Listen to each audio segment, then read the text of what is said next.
ইন্নাল্লাযীনা নিশ্চয় যারা বলে ক্বালু রাব্বুনাল্লাহ আমার রব একমাত্র আল্লাহ সুম্মা ইসতাকামু তাতানাজ্জালু আলাইহিমুল মালায়েকা আল্লাহ রাব্বুল আলামিন ওই বান্দার জন্য আসমান থেকে ফেরেশতা প্রেরণ করে তাদের মাধ্যমে তাদেরকে সালাম প্রদান করেন এবং তিনটা জিনিসের সুসংবাদ সাথে সাথে আল্লাহ তাআলা ওই বান্দাকে দেন সেটা হচ্ছে আল্লাহ তাখাফু ওয়া লা তাহজানু ওয়া আবশিরু বিল জান্নাহ ওই বান্দাকে জানানো হয় আপনি ভয় পাবেন না আমরা আপনাকে কোনো কষ্ট দেব না বরঞ্চ আপনার সাথে সদাচরণ করার জন্য জান্নাতের মেহমান বানিয়ে আপনাকে নেওয়ার জন্যই আমরা এসেছি বলেন সুবহানাল্লাহ। দ্বিতীয় নম্বরে ফেরেশতারা ওই বান্দাকে সুসংবাদ দেয় ওয়ালা তাহজানু আর আপনি চিন্তিত হবেন না যেমন করে আল্লাহ রাব্বুল আলামিন আপনাকে রক্ষা করেছেন আপনার সব কিছুকে রক্ষা করেছেন ঠিক তেমন করে আল্লাহ তাআলা আপনার সন্তানদেরকে আপনার স্ত্রীদেরকে আপনার মাতা পিতাকে এমনকি আপনার যা কিছু আছে সব কিছুর জন্য আমার আল্লাহ যথেষ্ট আছেন বলেন সুবহানাল্লাহ। আর তৃতীয় নম্বরে ফেরেশতারা ওই বান্দাকে চিরশান্তির জায়গা জান্নাতের সুসংবাদ দেন আল্লাহ তাআলা বলেন ওয়া আবশিরু বিল জান্নাহ তোমার জন্য জান্নাতের ঘোষণা দিয়ে দিলাম যেই জান্নাত সম্পর্কে আল্লাতী কুনতুম তুআদুন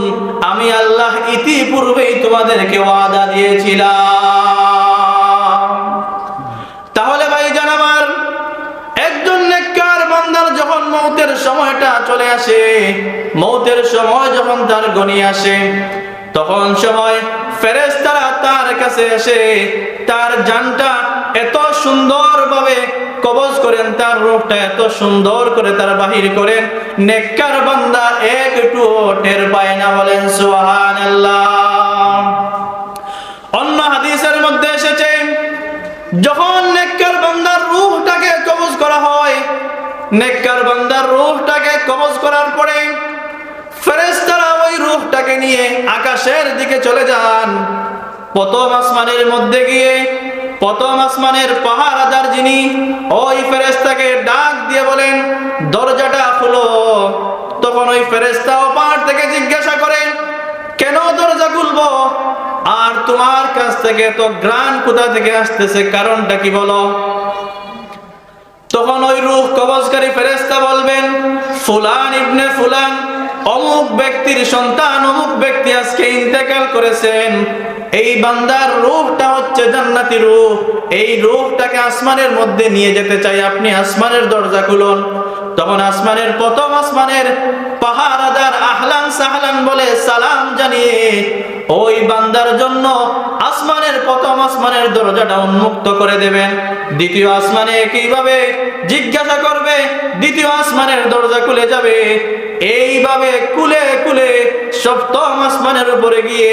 নেককার বান্দার রূহটাকে আল্লাহ রাব্বুল আলামিন ইল্লিনের মধ্যে সংরক্ষিত করে রাখবেন।